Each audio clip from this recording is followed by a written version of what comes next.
Bonjour, Gemara de Megillah, on est chapitre 1, on est à la page 12b, on poursuit notre page 12b. Alors, on venait d'expliquer, juste pour mettre dans le contexte, que Assuérus avait donc une colère qui s'était enflammée à cause de ce qu'avait dit Vashti, ce qu'avait dit Vashti, c'est qu'elle avait comparé à Balthazar par rapport à la capacité à tenir le vin. Et donc c'est ce qu'il avait mis en colère. Alors il a demandé aux savants, on a dit que les savants, ce sont en fait les rabbins de cette époque-là qui étaient présents, et les sages, donc les savants, en l'occurrence, les sages de la Torah de l'époque, ne savaient pas comment gérer la situation, parce que s'ils disaient quelque chose pour la condamner, une fois qu'il se serait remis de son vin, il les accuserait d'avoir finalement provoqué la mort de la reine. Et puis, s'ils ne disent rien, il pourrait l'accuser à ce moment-là d'avoir laissé passer un dénigrement contre le roi, par rapport donc au refus de Vashti de venir et à ce qu'elle avait dit. Donc finalement, ils se sont dit, on va dire qu'on n'est pas capable, depuis que le temple a été détruit, on n'a plus nos capacités, comment dirais-je, intuitives pour juger les cas de ce genre. Vaut mieux demander à ceux de Amon, comme il est dit dans un texte, que Amon, lui, n'a pas connu l'exil, et puisqu'il n'a pas connu l'exil, alors pas Amon, Moab, on avait vu que certaines versions de la Gemara, il n'y a pas le nom de Amon, parce que certains pensent qu'en fait Amon a été exilé aussi. En tout cas, il fallait demander à des gens de Moab, puisque ces gens de Moab n'ont pas été mis en exil, et donc leur jugement, du moins chez eux, et comment ils ont l'habitude de prendre des jugements, n'a pas été altéré, contrairement aux sages. Et donc ils se sont débrouillés comme ça pour éviter de tomber dans ce piège terrible que finalement leur avait tendu Assuérus. Alors la Gemara continue. Donc il a suivi la recommandation, Miyad, donc je vais répéter juste la fin de la dernière fois, Ve'akarov elav karshena shetar admata tarshish, et le plus proche de lui, karshena shetar admata tarshish, etc. C'était la suite du texte de la Megillah. Et donc justement, juste après ce passage-là, vient justement les plus proches de lui, qui étaient Karshena. Alors la Gemara va commenter les noms. Qui sont les noms, justement, puisque il ne peut pas demander aux rabbins. Les rabbins ont réussi à, on va dire, déporter la question sur les autres, que les autres répondent, quoi. Et justement, il va demander la question à Karshena, Shetar, Admata, Tarshish, etc., etc. Alors, juste en commentaire, rapidement, puisque, voilà, il nous donne la suite, et les trois qui restaient, c'était Meres, Marsena, et Mouchan. Donc, les conseillers dont il est question ne sont pas les sages de la Torah, en l'occurrence, que d'abord Achashverosh avait consulté, d'où il ressort que les sages de la Torah avaient tout simplement refusé de juger ce cas, nous dit le Maharsha, dans cette explication. Donc ceux-là ne sont pas les proches, alors qui sont-ils? Alors la Gemara va commenter les noms. Amar Rabbi Levi, Kol Pasukze, Al Shum Korbanot Neymar. Rabbi Levi a dit, tout ce verset a été formulé par rapport en fait au sacrifice. Alors, Rabbi Levi interprète les mots Ve'akarov elav comme signifiant et qui lui ont été offerts à Dieu en guise de korban, sacrifice, nous dit Rashi. Donc Rashi nous explique ici que Hakarov elav est une référence en fait à des sacrifices. Quand on dit en hébreu Hakarov elav, il y a une sorte d'allusion à l'idée de sacrifice. Mais alors, de quoi il parle? Alors c'est Rabbi Levi et c'est Rashi. Alors j'ai pas très bien compris. Alors c'est ça, c'est Rashi. Alors une interprétation que suggère d'ailleurs l'usage du singulier dans le verset, Ve'akarov elav, et celui qui lui était proche, au lieu du pluriel, Ve'akeruvim elav. C'est vrai, vous n'avez pas remarqué, tiens. Ve'akarov elav, et celui qui était proche, et il cite 7 noms. Or, s'il y avait plusieurs proches, il devrait y avoir Hakerovim, et les plus proches, et non pas le plus proche. Puisque le plus proche de lui, on a Karshena, Shetar, Admata, mais du coup, ça devrait être au pluriel. Alors comment ils expliquent du coup? Il dit, donc on se serait attendu normalement, alors il nous dit justement que c'est ça qui suggère qu'il s'agissait d'un sacrifice, parce que c'est au singulier tout simplement, c'est-à-dire que ce sont des gens, alors j'ai pas très bien compris, qu'est-ce que ça veut dire qu'ils sont des sacrifices? Qui sont ces sacrifices? Pourquoi il dit ce sont des sacrifices? Alors, on va revoir ce que nous dit justement Rabbi Levi dans la Gemara. Donc Rabbi Levi a dit, tout ce verset a été formulé par rapport au sacrifice. Alors justement, il va expliquer de quoi il s'agit. Karshena, Qu'est-ce que Karshena? Alors, Karshena, Amruma Ache Asharet, Lifnei Akadosh Baruch Hu. Les anges qui officient ont dit devant le Saint béni soit-il. Alors, pourquoi Karshena, ce sont les anges qui officient? Karshena, bon, Sharet, bon, on va voir. Ben Eshana Kederech. Alors, non. Ribono Shel Olam, Kelum Hikrivu Lefanecha, Karim Ben Eshana Kederech, Shikrivu Israël Lefanecha, maître de l'univers. Les païens ont-ils jamais offert devant toi des agneaux de la première année? D'accord, alors pourquoi Karshena? Karshena, d'accord. Kar, Shena, Shena de l'année. Donc Kar, c'est quoi ici? Alors on va voir le commentaire, il va nous expliquer tout ça. Alors il est décomposé en Karim Beneshana. Ah, Karim Beneshana, Shivat Emimim. Alors ce sont les agneaux de la première année. Alors en fait, dans le commentaire précédent, juste on va préciser ce que voulait dire Rashi. En fait, comme on va voir la Gemara va nous le montrer justement. En fait, toutes les fois, tous ces noms, ce sont des noms qui viennent qui sont une sorte de versets pour plaidoyer en faveur des Juifs, que les anges ont adressé à Dieu, nous dit ici Rashi. Il invoque le mérite du culte que les Juifs vouaient à leur Créateur unique parmi toutes les nations du monde. Les anges ont demandé à Dieu de prendre le parti des Juifs, de punir Vashti pour des persécutions et de couronner à sa place Esther, afin que celle-ci puisse devenir l'instrument du triomphe des Juifs sur Aman, et alors d'annuler la conspiration qu'il avait en tête. Très bien, bon, c'est une manière d'expliquer. D'accord, mais en fait, apparemment c'est ce que la Gemara va dire, et c'est Rashi qui nous le dit en avance. Donc on répète, Karshena, c'est en fait une allusion à Karim Beneshana qu'il y a dans la Torah, dans le passage sur un certain genre de sacrifice. Voilà, donc Karim Beneshana, Shivrat Emim, etc. Vous vous rappelez de ce texte? Donc, maître de l'univers, ont-ils jamais offert devant toi les agneaux de la première année, comme les Juifs ont offert devant toi? Donc, on a les Karim Beneshana, Kar Shena, et aussi, quels sont alors, quand il dit les Juifs ont offert devant toi, il nous dit il s'agit du Tamid.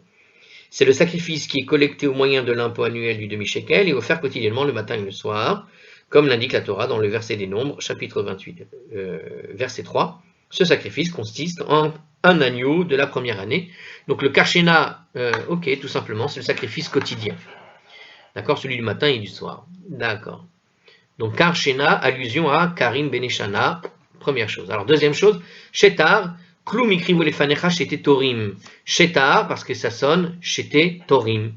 Vous avez vu une espèce de jeu de mots comme ça, une espèce des deux mots qui se sont collés. Hein, les deux têtes, il y en a un qui disparaît, ça fait shetar, shete torim. Donc les païens ont-ils jamais offert devant toi les deux tourterelles, qui font partie aussi d'un genre de sacrifice qu'on entend. Donc shetar est décomposé en deux mots, donc shete torim, les deux tourterelles, comme les Juifs les ont offerts. Alors, où est-ce qu'on les ont offert? La Torah prescrit, dans certaines occasions, l'offrande d'une paire de tourterelles ou de colombes dans le Lévitique, chapitre 5, verset 7, 12, 8, 14, 22, etc. Bon, c'est dans la paracha de Pinchas, on reconnaît Shete Torim, Kevasim Bene Shana, Shivarat Emim, etc., etc. Donc, c'est dans les sacrifices supplémentaires, les Moussafim, je crois qu'ils sont là-bas. Alors, on continue. Admata, Klum Beno. Alors, Klum Beno, attends une seconde, hop. Alors, Klum Banu Lefanecha Mizbeach Adama. Donc il nous dit Admata, donc le troisième nom, hein, Admata, les païens ont-ils jamais érigé devant toi un autel de terre? Admata, on entend le mot Adama, mais par rapport à quoi il dit ça? Alors il nous dit, il faut voir l'Exode du chapitre, alors il faut voir l'Exode chapitre 20, verset 21, là-bas, et Admata est pris dans le sens de Adama, bah c'est ça. Alors en fait, Admata, c'est comme une sorte de version araméenne du mot terre, hein, j'ai l'impression. D'accord. Alors Admata, comme les Juifs l'ont fait, donc, parce qu'on a érigé effectivement des autels de terre à un certain moment, comme par exemple, on peut imaginer le cas de Yaakov, lorsqu'il va vers Haran et qui avait offert effectivement, qui avait érigé un autel de sacrifice, ou même Abraham, pour Yitzhak, au moment du sacrifice, on érigeait au départ des autels de ce genre-là, on prenait dans la terre, quoi. Bon, je suppose que c'est ça. Alors, Tarshish, Kelum, Shimshu, Lefanecha, Bevigde, Kehuna. Alors, Tarshish, ont-ils jamais officié devant toi? Alors, toujours pareil, les païens, hein. Est-ce qu'ils n'ont jamais officié devant toi revêtus des vêtements sacerdotaux comme les Juifs l'ont fait? Alors pourquoi on dit comme ça? Dirtiv, comme c'est écrit par ici, Dirtiv Behu, Tarshish Veshoham, Veyoshfe. Donc c'est Veyashfe. Donc c'est où ça? C'est dans l'Exode, chapitre 28, verset 20. Donc en fait, c'est la description des tenues, le Tarshish était l'un des matériaux à base de peau pour fabriquer, je crois, le rideau. Si je me rappelle bien, on va vérifier quand même. Non, c'était pour le vêtement sacerdotal. Donc le nom de Tarshish est perçu comme une allusion aux vêtements sacerdotaux dans la mesure où le Tarshish désigne également une des pierres qui devait orner le pectoral. Donc c'est pas du tout ce que je disais. Le Tarshish, c'est le nom d'une pierre et non pas. J'ai confondu, je me rappelle pas le nom, mais j'ai confondu avec ce que certains pensent être une peau de girafe. Mais j'ai confondu.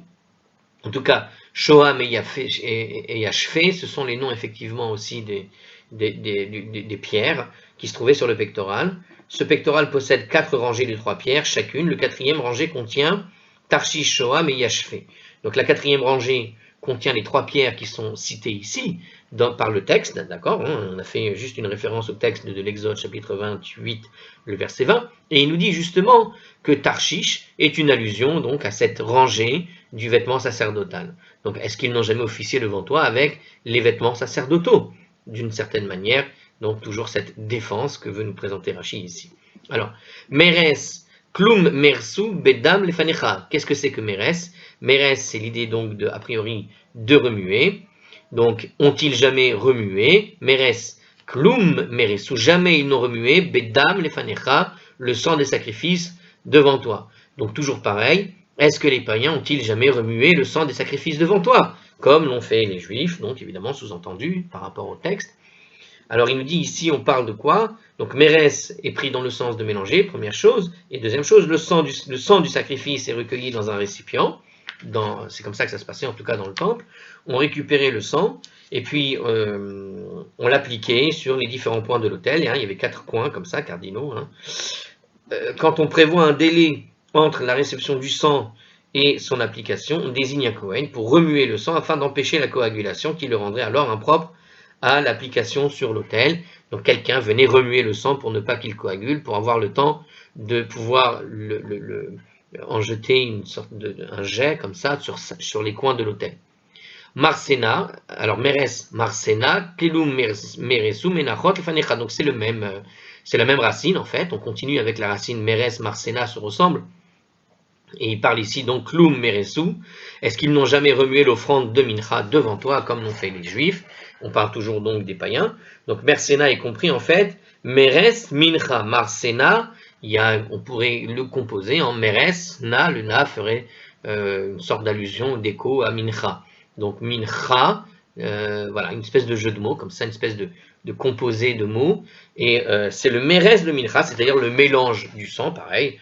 Alors, c'est pas le mélange de Mincha avec le sang, rien du tout, rien à voir. Non, Meres, c'est le mélange de Mincha, du sacrifice Mincha. Alors, il nous précise ici, en commentaire, la farine et l'huile composent la base de toute offrande de Mincha. Donc, l'offrande qu'on appelait Mincha se faisait surtout à base de farine et d'huile, tout simplement, et on les mélangeait évidemment.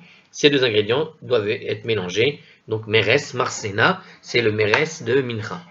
Alors, Marsena tout seul, c'est Meres Mincha. Alors, Memuchan, enfin, Klum Echinu Shulchan Lefanecha. Alors, Memuchan, c'est une allusion ici aussi. Qu'est-ce que c'est que Memuchan? Klum Echinu, c'est le verbe préparer en hébreu. Echinu, les achin, d'accord? N'ont-ils jamais apprêté, préparé une table devant toi, comme les Juifs l'ont fait? Donc, c'est le fait d'apprêter une table, comme il dit. Donc, et pris dans le sens de Muchan, quelque chose de prêt à la consommation, prêt, Muchan. D'accord? Il s'agit de la table d'or qui abritait le sanctuaire du temple, ici, dans le contexte de ce que veut nous dire la Gemara.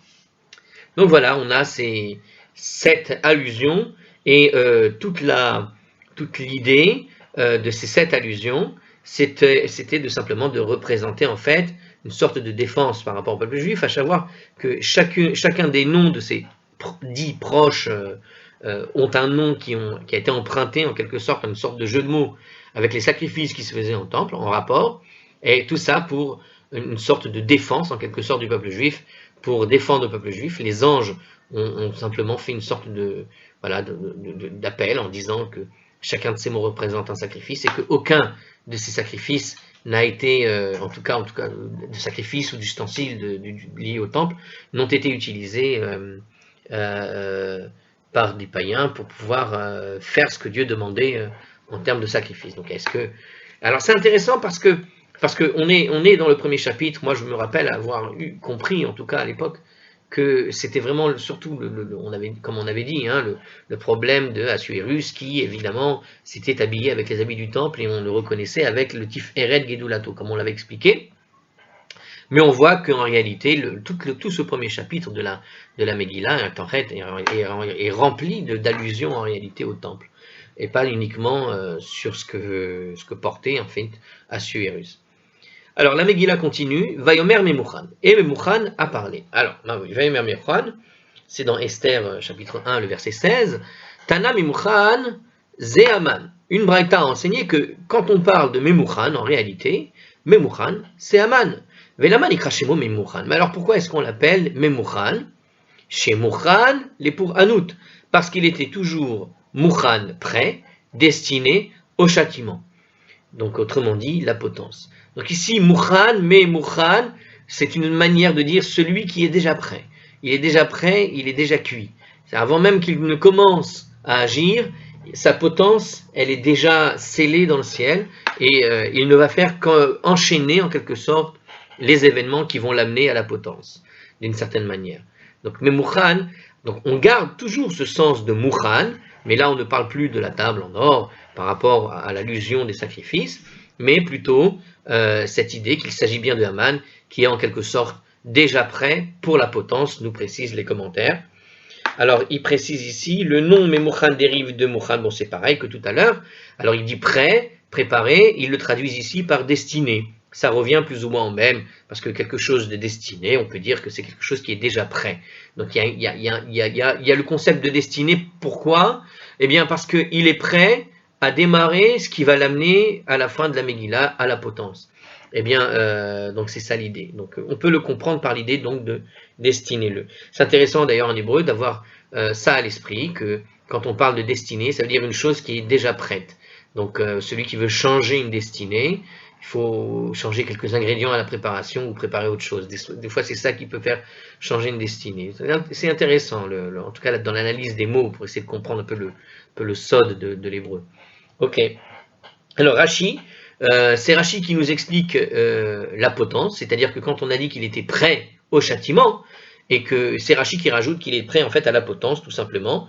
Une autre explication, ça c'est Rashi, donc une autre explication c'est que la Gemara pourrait signifier que Haman était destiné à infliger le châtiment aux autres, et à savoir Vashti et les Juifs, nous dit le Maharsha, c'est-à-dire, comme on le voit souvent d'ailleurs dans l'histoire du peuple juif, il y a un certain nombre de méchants qui ont été plus ou moins, comment dirais-je, apprêtés, on peut utiliser ce mot puisqu'on parle de Muchan, donc de gens qui sont apprêtés finalement à faire souffrir d'autres, c'est-à-dire ils sont là comme une sorte d'outil divin pour affliger des châtiments à X ou Y. Alors en l'occurrence, nous précise le commentaire ici, à savoir Vashti déjà, puisque c'est lui qui va parler, qui va mettre Vashti, qui va la condamner quasiment à mort dans ce qu'il va proposer comme solution, et dans la Megillah, et évidemment le châtiment contre les Juifs, comme on a vu, puisque les Juifs avaient fauté, comme on avait expliqué.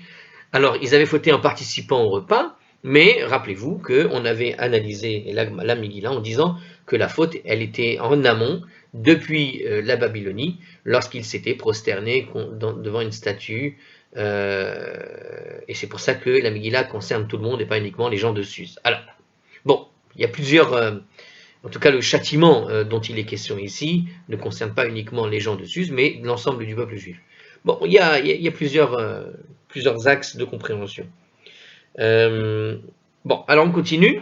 L'Agmara va observer quelque chose ici, il va dire comme ça.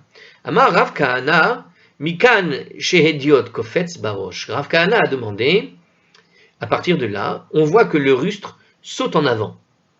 Ça veut dire quoi? Il saute en avant. Memuchan est le dernier à être mentionné. D'accord, on nous explique ici un commentaire. Memuchan est en fait le dernier qui est mentionné dans la liste des proches du roi, si on reprend le texte vraiment au sens littéral, ce qui témoigne donc d'un rang inférieur. puisqu'il est nommé juste à la fin, c'est qu'il n'a pas la préséance devant les autres. Et pourtant, c'est le premier qui va répondre devant Assuérus. Et on parle ici, donc pour Rav Kahana, c'est l'illustration de ce qu'on appelle le rustre. Le rustre, c'est celui qui saute en avant, c'est celui qui est inférieur aux autres, et puis il va aller se jeter, le premier à parler. On pourrait voir aussi, puisqu'on a parlé de Memouchan, celui qui est prêt, celui qui a une destinée à la potence, d'une certaine manière, il saute pieds joints dans sa destinée aussi. Bon, ça, c'est pas ce qui est écrit. Je propose, puisqu'on a mentionné l'idée précédente, c'est vrai qu'on pourrait interpréter ça comme l'idée de le rustre, quelque part, c'est celui aussi qui a une sorte de destinée qui ne peut pas en échapper, parce que voilà, on va dire, quand tu es limité, d'une certaine manière, intellectuellement, je veux dire, d'une certaine façon, voilà, tu n'échappes pas à ce qui est la destinée qu'on t'a apprêtée. C'est l'idée d'être prêt, voilà. C'est le rôle parfait, quoi. Tu sais, l'idiot parfait qui a la bonne place pour faire exactement ce qu'il y a besoin. Il y a un côté comme ça où tu as toujours des gens qui sont le prévisible, on pourrait dire, tu vois. Cette idée de personnes prévisibles, magnifiquement bien placé pour faire exactement ce qu'on attend de lui. Et Dieu avait besoin de quelqu'un comme ça. Et peut-être que Rav Kahana, dans son idée, en parlant du rustre, alors c'est intéressant parce qu'en araméen, hein, le rustre, il te le décrit par le hédiot. Bon, l'idiot, quoi. Voilà, c'est pour ça que j'ai parlé d'idiot. Le mot hédiot ressemble beaucoup. Bon, alors on continue. Alors, voilà, il y a cette idée-là, hein, je vous l'ai proposée. Alors la Megillah indique qu'Achashverosh a suivi le conseil de Memouchan, en fait, et a expédié alors dans tout l'Empire un édit qui proclamait « Liot kol ish sorer beveto » que chaque homme soit maître dans sa maison.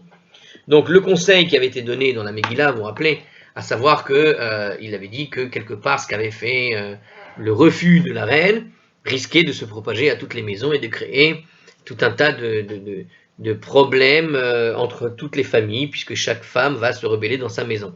Alors justement, il crée une loi en réponse quelque part au conseil de Memouchan, d'accord, donc de Haman, et en disant Liot kol ish sorer beveto, que chaque homme soit maître dans sa maison. Donc c'est un édit qui va être établi et qui va être comme ça. Alors, Rava a remarqué.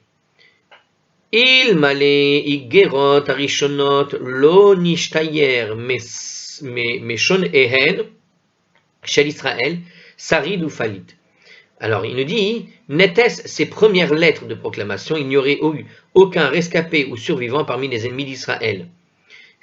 Alors, quand il dit les ennemis d'Israël, on l'a déjà vu avant, il nous le répète ici, mais c'est vrai que ça vaut le coup de le répéter parce que sinon on ne comprend pas.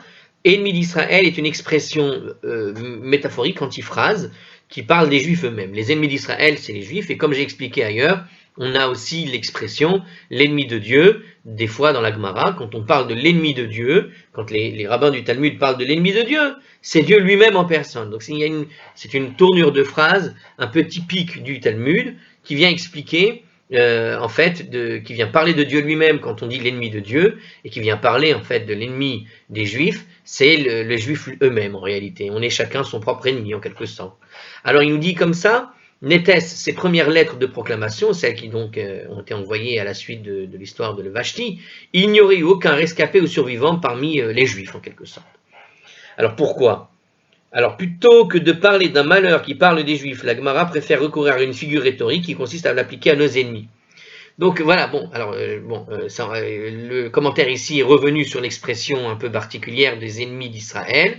C'est une manière tout simplement d'exorciser le côté voilà, de ne pas se porter l'œil. Si tu t'appelles l'ennemi des Juifs, ça permet de se garder de l'œil en quelque sorte. Voilà, c'est une manière de l'appliquer à nos ennemis. Voilà, l'ennemi des Juifs. Évidemment, on ne pense pas aux Juifs tout de suite, donc ça permet toujours d'appliquer quelque chose de négatif sur les Juifs, de l'appliquer aux autres. C'est-à-dire, d'une certaine manière, on espère qu'il n'y ait pas de survivants parmi vraiment les ennemis des Juifs et non pas les Juifs. Même si là, on parle des Juifs, c'est toujours une manière d'exorciser et de renvoyer en quelque sorte la balle vers d'éventuels ennemis. Alors, il nous dit, Amre Mai, alors d'abord, comment... alors, on n'a pas compris. Alors, il nous dit, en gros, que cette lettre, d'une certaine manière, s'il n'y avait pas eu ces lettres qui ont été envoyées au tout début, que chaque homme soit le maître de sa maison, si on n'avait pas eu ces lettres au tout début, il n'y aurait pas eu de rescapés ou des survivants. Pourquoi ? Alors, liot kol ish sorer. Alors, pourquoi est-ce que ça a évité une telle catastrophe, nous dit Scroll ici, pour reformuler la question. Liot, alors justement, Amre Mai, Hay de Sarid Lan Liot Kol Ish Soreh Beveto. Lorsqu'ils ont vu cette lettre, cette première lettre, les gens ont dit quel genre de consigne quelqu'un peut-il nous envoyer, à savoir que chaque homme soit maître dans sa propre maison. Peshita afilu karacha bevete, pardashra leheve. Mais cela est évident, même le simple tisserand se doit d'incarner une autorité dans sa maison. Donc théoriquement, à cette époque-là, l'homme était le maître de sa maison. Il n'y avait pas besoin d'un ordre qui venait des hautes sphères pour t'apprendre que l'homme, en quelque sorte, est le maître chez lui. Il est le Baal Habayit, il est le maître de la maison, il est celui qui dit aux gens de la famille quoi faire. Hein. On est même pas encore au Moyen-Âge, hein, vous imaginez, en l'Antiquité. Donc, il n'y avait pas besoin d'une précision particulière que l'homme est le maître de la maison à cette époque-là. Hein. Donc, alors c'est Rachi qui nous explique cette idée-là, et qui traduit par tisserand, pour être plus précis apparemment. Donc ils ont alors tourné en dérision l'édit royal, et ont qualifié cet édit royal de stupide. Ils disant, mais pourquoi aller envoyer aux gens un ordre que je suis le maître chez moi? Est-ce que j'ai besoin d'aller préciser à ma femme que je suis le maître à la maison grâce au roi? Le roi, il peut dire ce qu'il veut, mais même s'il disait l'inverse, je suis déjà le maître chez moi. Donc les gens ont pris le roi pour quelqu'un de stupide, parce que la chose semblait donc évidente. Et ils n'ont prêté donc aucune attention particulière, du coup, au deuxième édit, c'est-à-dire celui qui annonçait l'extermination des Juifs.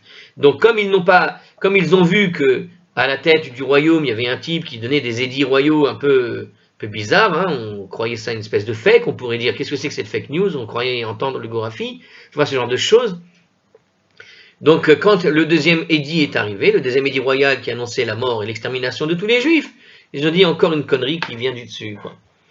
Bref, ils n'ont pas pris attention. Le second édit annonçait l'extermination des Juifs le 13 Adar, mais si la crédibilité des édits royaux n'avait pas été ébranlée par le caractère surprenant de celui qu'ils avaient précédemment reçu, les ennemis des Juifs auraient sauté sur l'occasion d'exterminer les Juifs, même sans attendre le 13 Adar, nous dit-il, parce qu'ils supposaient qu'il y a quelqu'un il doit y avoir un bug dans la transmission des données, il y a un problème.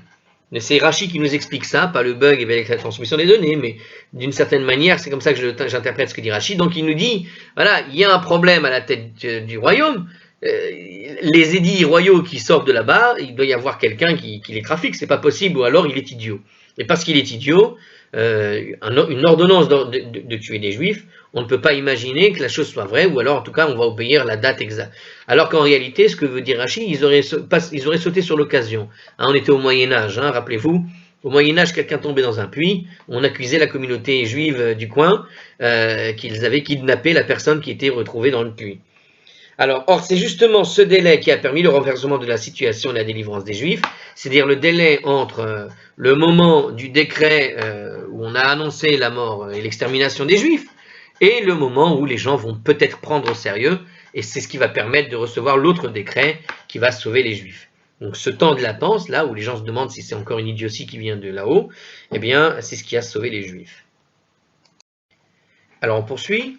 La Megillah maintenant, on parle de quoi? Elle va parler de comment on a suggéré à Achashverosh, à Suérus, de rechercher une nouvelle reine dans la suite du texte. Alors c'est vrai qu'on passe là, vraiment on fait un bond par rapport à l'explication du texte, parce qu'on a passé toute la recherche de Esther, etc. Et on fait un bond sur la nouvelle reine. Comment est-ce qu'on en est arrivé à chercher une nouvelle reine? Ah, attendez. J'ai confondu un sujet avec un autre. Je pensais que c'était le deuxième concours pour trouver une autre reine. Mais non, on est dans la suite directe. Non. Vayafkod Ameler Pekidim.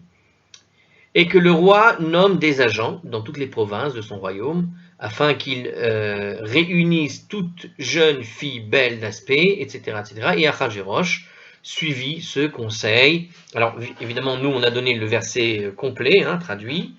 C'est donc dans Esther, chapitre 2, versets 3 et 4.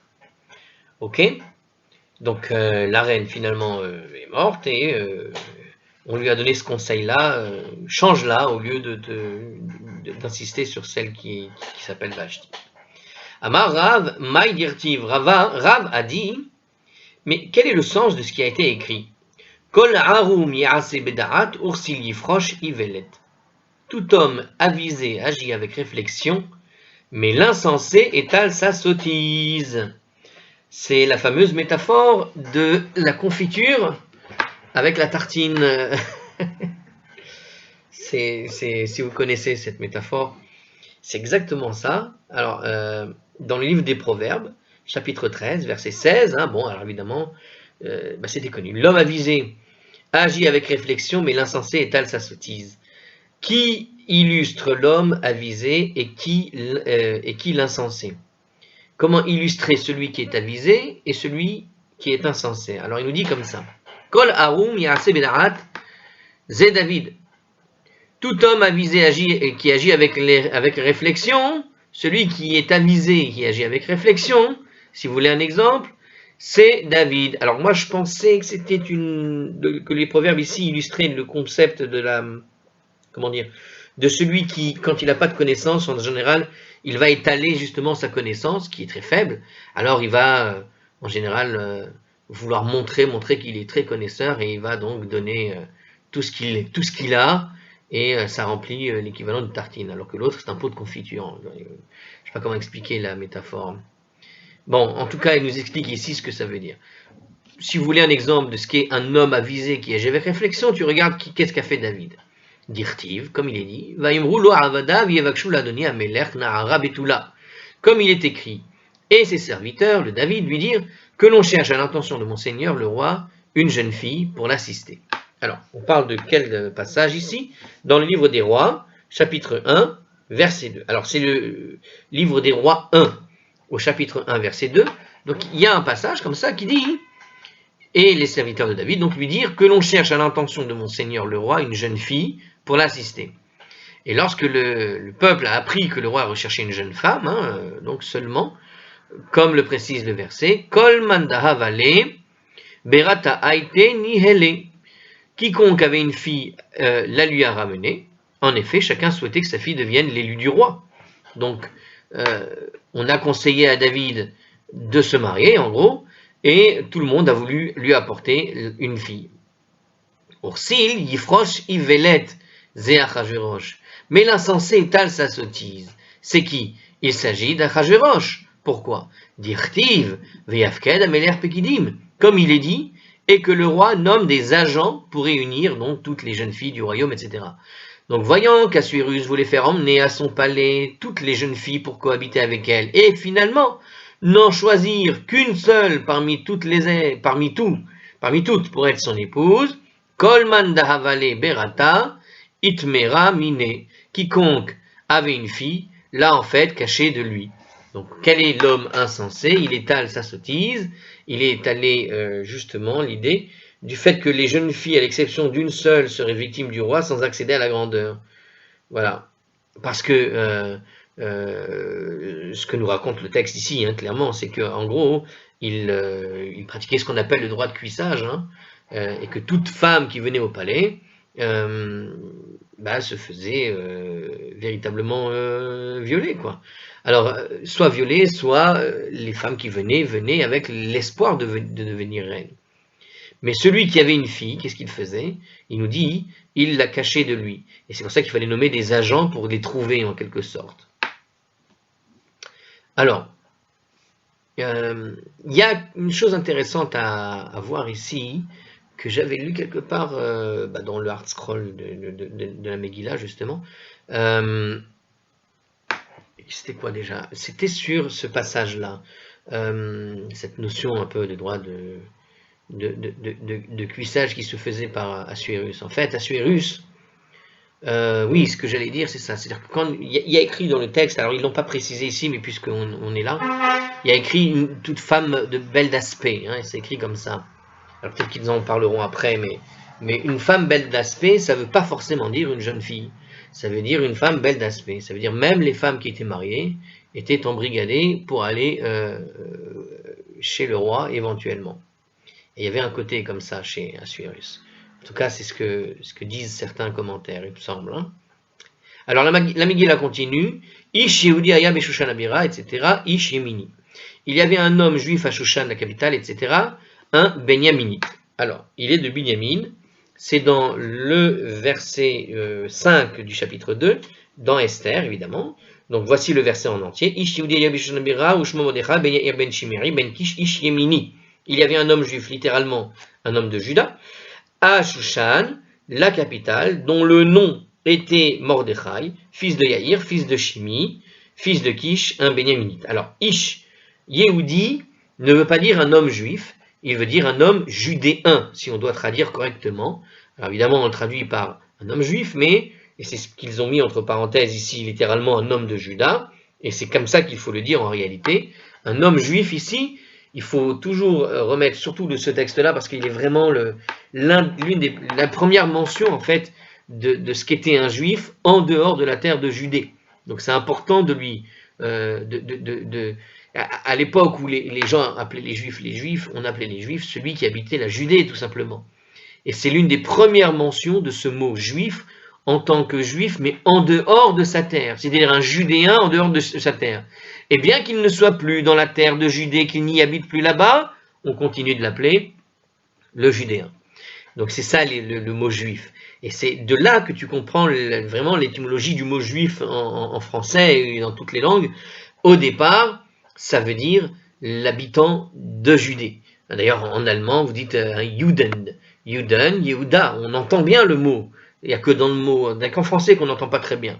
Mais Jude, alors Jew en anglais, mais il y a d'autres mots. Bref, on entend bien cette notion de Juden, de rapport à la terre, d'accord? C'est ça qui est important ici. Le mot juif est un rapport, au départ ici, à la terre, puisque voilà un homme de Benjamin, on te précise plus tard qu'il est Benyaminite, il vient de Binyamin, et pourtant il est qualifié de juif, parce qu'il vient de Judée. Alors c'est peut-être ce qu'on va nous expliquer ici en réalité. Alors on y va. Qu'est-ce que nous dit la Gemara sur ce passage? Maïka Amar. Mais qu'est-ce que le verset entend en nous citant tous les noms? Parce qu'on a vu, si je relis le verset, on a dit fils de Yaïr, fils de Shimi, fils de Kish, un Benyaminite. Ah, le fils de qui? Il y en a 3 là, 4. Alors, Maïka Amar, qu'est-ce qu'on veut entendre dans tous ces noms? Il est Choussé Kaate. Si le verset vient donner la généalogie de Mordechai, Leyachase Veazil Ad Binyamin, et qu'il remonte alors totalement jusqu'à la généalogie de Binyamin, qu'on ne retourne directement jusqu'à Benjamin. Si c'est un descendant de Benjamin, qu'on aille à ce moment-là dans la généalogie remonter jusqu'à Benjamin. Mais on a 400 ans d'histoire au moins, facile. Alors il faut remonter jusqu'à Benjamin. Pourquoi s'arrêter en si bon chemin? Alors le bar supprime le mot Ela du texte, il nous dit ici, puisqu'il y a écrit ici Elamai Shena Hani. Donc le mot Ela n'est pas dans toutes les versions de la Gemara, c'est pas grave. Elamai Shena Hani. Qu'est-ce que ces 3 noms ont de différent pour qu'ils soient dans le verset, alors que les autres ancêtres de Mordechai ne sont pas dans le verset? Donc c'est ce qu'il veut dire, hein, la question en gros, c'est pourquoi est-ce qu'on a utilisé ces 3 noms particulièrement, et au lieu de remonter finalement toute la généalogie jusqu'à Benjamin, si le but était de témoigner de sa généalogie, qu'on aille jusqu'au bout. Alors pourquoi ces 3 noms en particulier? Alors la question est d'autant plus pertinente que Shimi n'était pas le fils de Kish, mais plutôt le descendant. Si l'écriture entend retracer une généalogie de Mordechai, pourquoi alors sauter des maillons, nous explique le Maharsha. Donc en fait, on apprend même ici, d'après les commentateurs récents, d'accord, par rapport à ce que dit la Gemara, que ces 3 noms ne sont pas directement liés d'un point de vue généalogique, au sens où il y a des manquements, des sauts dans l'histoire. Alors, Tanakulan al Shemo Nikreu. À ce sujet, une braïta enseigne, tous les noms qui sont cités dans ce verset, Yaïr, Shimi et Kish, sont autant d'attributs de Mordechai lui-même. En réalité, il s'agit des noms de Mordechai. Pourquoi?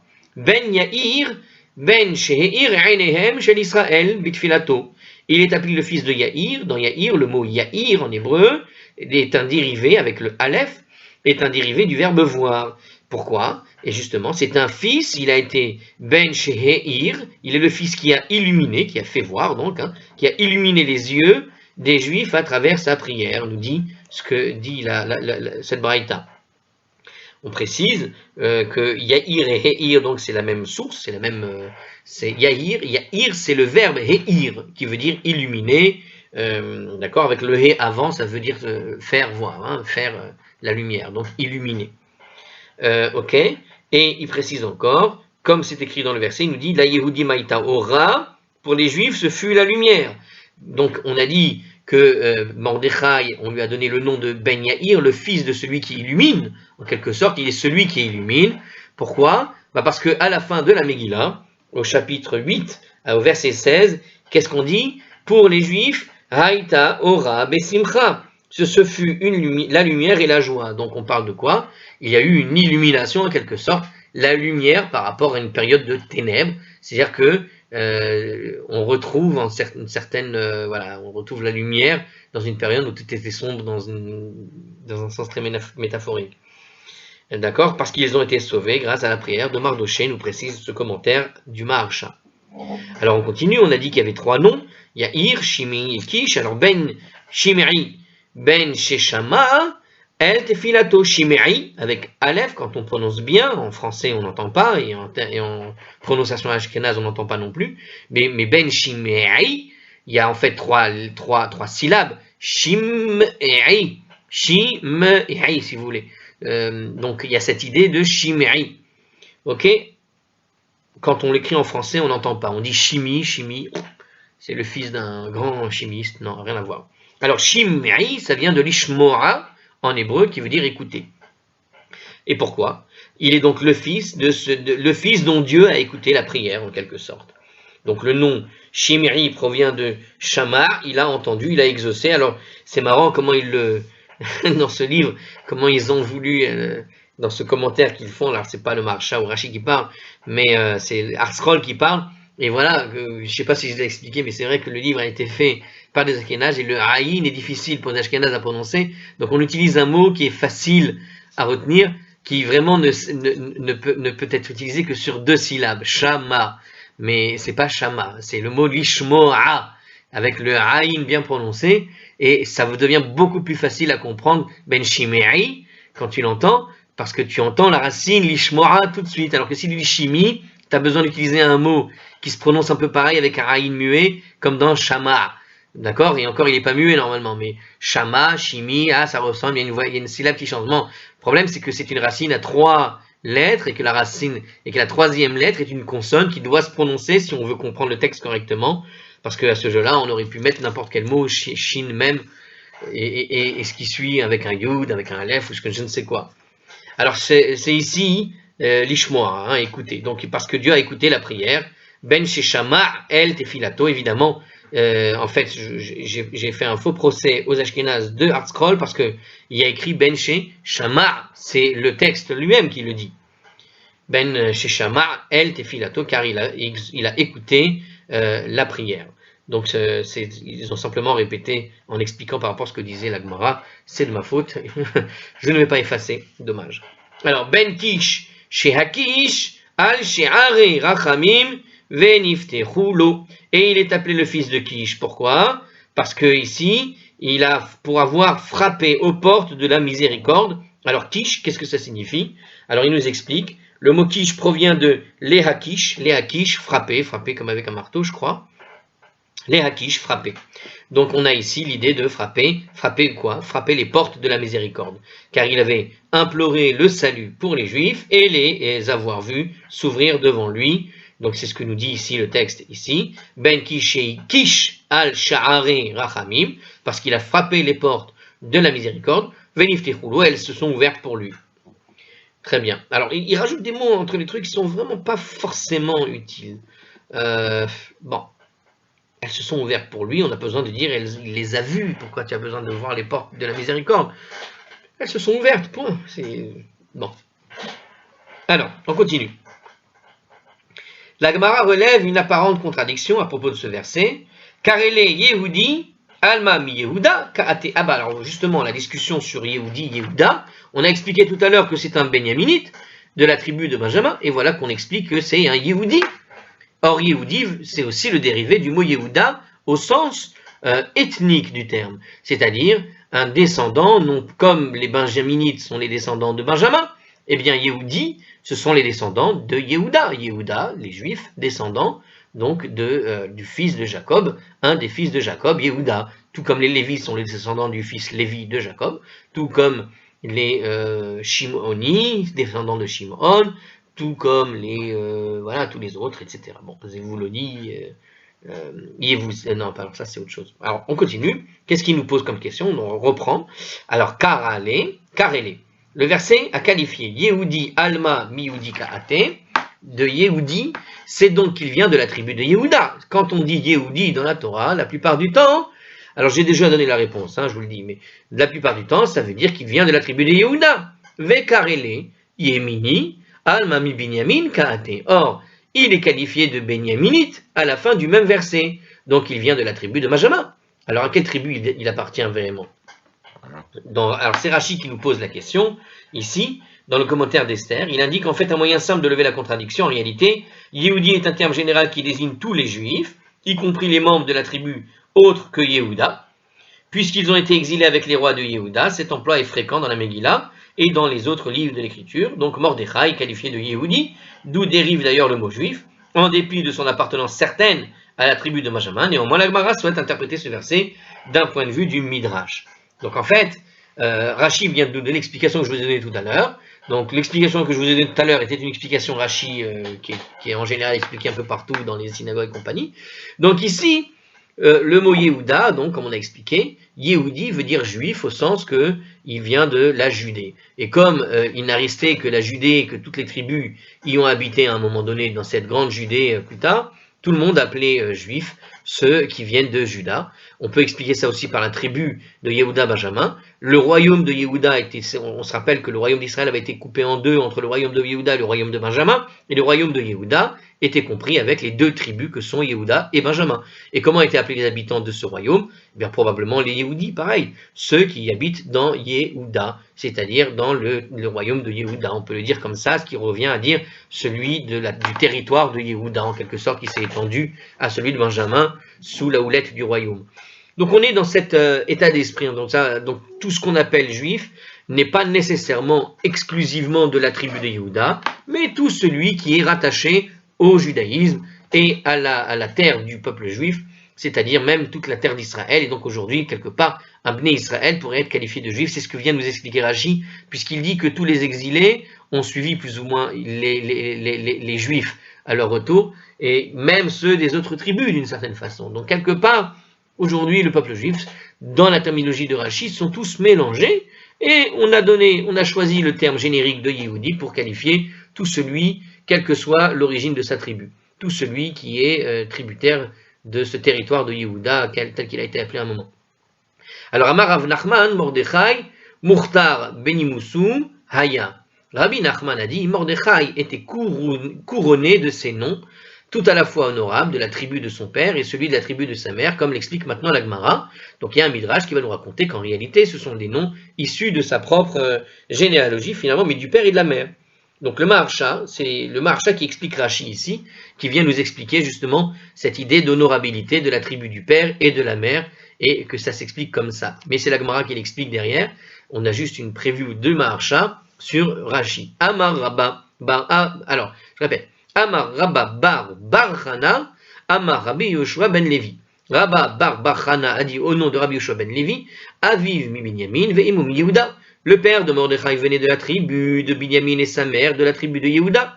Bien que d'ordinaire on ne retrace pas la généalogie en termes de tribu maternelle, cela a tout de même été le cas pour Mordechai pour l'honorer. La tribu de Yehuda détenait ce privilège de royauté, et comme il a le privilège de royauté, alors on a rappelé la tribu de Yehuda, parce que, malgré tout, il avait tout de même du sang de Yehuda. Donc on a rappelé le côté qui vient de la royauté, quand bien même il n'est pas là pour devenir roi, juste pour montrer tout simplement qu'il a un sang noble en quelque sorte, du côté de sa mère. Verabanan, Omre Mishpechot, Mitgarot Zubezo. Et les sages ont dit, les familles de Yehuda et Benjamin se disputaient l'une à l'autre l'honneur de la naissance de Mordechai, c'est-à-dire que chacun réclamait en quelque sorte la paternité, si je puis dire, de Mordechai, en disant mais il est de notre tribu, il est de notre tribu. Mishpachat Yehuda Omeret Anagarim Demit Yaled Mordechai, la famille, c'est-à-dire de Yehuda disait quand ils ont été, la famille, c'est-à-dire la tribu de Yehuda disait, c'est grâce à moi que Mordechai est né, Delo Kotle David les Shimari ben Gera, car le roi David descend de Yehuda, descendant de Yehuda, s'est retenu et n'a pas tué le Shimi ben Gera, qui était l'aïeul de Mordechai dans une histoire qu'il faudrait raconter. Shimi, nous dit ici le texte, Shimi, et qui s'écrit cette fois-ci Shimei, encore une fois, hein, avec un Aïn à la fin. Donc Shimei était en fait mérité la peine de mort, car il avait maudit le roi David, et pourtant David ne l'a pas exécuté malgré cela. Hein, il a maudit le roi, et le roi l'a laissé en vie. Eh bien, c'était l'aïeul de Mordechai, celui-là même. Et donc, quelque part, la famille de Yehuda disait, on a quand même laissé en vie son arrière-grand-père, et c'est grâce à nous que ce personnage est arrivé et qu'il nous a sauvés du coup. Au Mishpachat Binyamin Amra, Mina'i Ka'ate, et la famille disait tout simplement, Binyamin, il disait, il descend de nous, il vient de notre tribu. Rava Amar, Knesset Israël Amra le Idar Gisa. Alors Rava a dit, la communauté d'Israël avait déclaré l'inverse, c'est-à-dire qu'elle n'avait pas flatté, mais accusé Yehuda et Benjamin d'avoir donné naissance à Mordechai, car ils le considéraient comme étant à l'origine de ces désagréments. Hein? Rappelez-vous ce qui s'était passé dans le texte, si vous connaissez la Megillah, vous savez qu'il ne voulait pas se prosterner. Et alors les gens ont répété, regardez celui-là, il ne veut pas se prosterner, et Aman a voulu tuer tous les Juifs, parce que lui seul ne voulait pas se prosterner, donc quelque part, c'est son excès qui a provoqué la chute. Et là, donc, on a une version inverse où on dit, finalement, c'est pas qu'on veut, chacun en fait, donc il y a une midrash qui nous dit, non, c'était chaque famille disait, non, il est pas de chez nous, c'est de la faute de l'autre. Re'u me'asa li Yehudi, uma shilem li Yemini. Voyez ce que m'a fait un Yehudi et comment m'a rétribué un Benyaminite. Ma'asa li Yehudi, ce que m'a fait le Yehudi, Dela Katle David le Shimri, parce que le roi David, issu de la tribu de Yehuda, n'a pas tué Shimri. Regardez, on l'a pas tué, et qu'est-ce qui s'est passé? Des Itielid Mine, mi Mordechai, des Mikane, Bet Haman, Be Haman. Je répète, des Itielid Mine Mordechai, des Mikane, Be Haman. D'où est venu alors Mordechai qui a provoqué Haman, parce qu'il voulait refuser de s'incliner à lui. Donc c'est bien de cette histoire-là auquel ils ont fait allusion, évidemment. Umi Shilem lo Yemini, et ceux qu'un Benyaminite m'a payé des locatlé Shaoul Agag, parce que le roi Saül n'a pas tué Agag. Il faut savoir que Saül était issu de la tribu de Benjamin lui-même. Des Itielid Mine Haman, Dimtsaer le Israël, d'où alors est venu Haman qui a opprimé les Juifs, parce que Shaoul n'a pas terminé en quelque sorte l'exécution de Amalek, qui a donné plus tard naissance à quelqu'un comme Haman, Agag étant l'ancêtre, et comme on avait raconté une fois l'histoire. Bien, juste quelques petits commentaires, puisqu'on a cité tout ça, juste avant de terminer. Donc on va juste préciser ce qu'on vient de dire.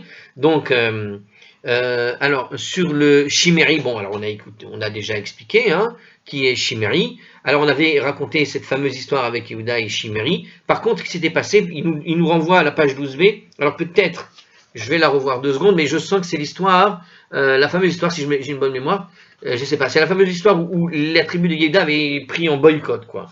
Il y a eu un boycott de Yehuda. La page 12b, c'est ce qu'on a dit tout à l'heure, non, alors c'est pas la peine. Donc ça, on a déjà expliqué, voilà. Et d'où est venu Mordechai qui a provoqué Haman, on avait dit quoi? Parce qu'il a refusé de s'incliner. C'est en fait l'histoire.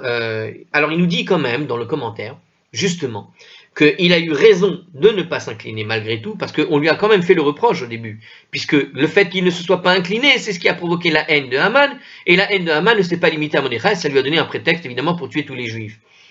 Mais il nous dit, il avait raison de ne pas se prosterner devant Haman, qui s'était érigé en objet d'adoration, c'est-à-dire que Haman lui-même faisait de lui une espèce d'objet de culte sur lui-même, de la personne, comme ça. Et les gens qui se prosternaient à lui, d'une certaine manière, se prosternaient devant une idole. Et c'est ce qu'on va voir à la page 19a, on ne l'a pas encore fait, je ne sais pas de quoi il parle, on va voir quand on y arrivera.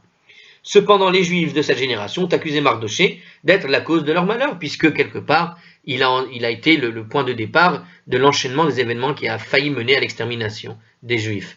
Ensuite, pourquoi? Avec l'histoire de Agag, donc je répète, Agag était le roi de Amalek, or Dieu avait ordonné à Shaoul d'éradiquer la nation d'Amalek, mais Shaoul a épargné Agag, le roi d'Amalek, et pas seulement, et ne le mit pas à mort.